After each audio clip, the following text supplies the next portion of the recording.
In this short tutorial, I will show you how to get rid of your astrological profile on Snapchat.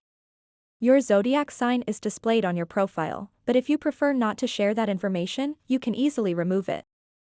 To get started, open up the Snapchat app and then tap on the Bitmoji profile picture icon at the top left corner of the screen. Then tap on the gear icon at the top right corner. After that, tap Birthday. Once you are on this page, you'll see an option called My Astrological Birthday.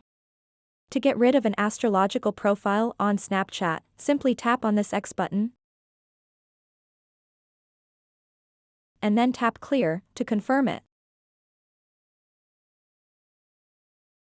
So that wraps up this tutorial.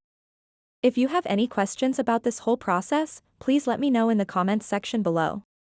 And if this video helped you out, please give it a big thumbs up and subscribe to this channel for more tutorial videos like this one. Thank you so much for watching and have a good day.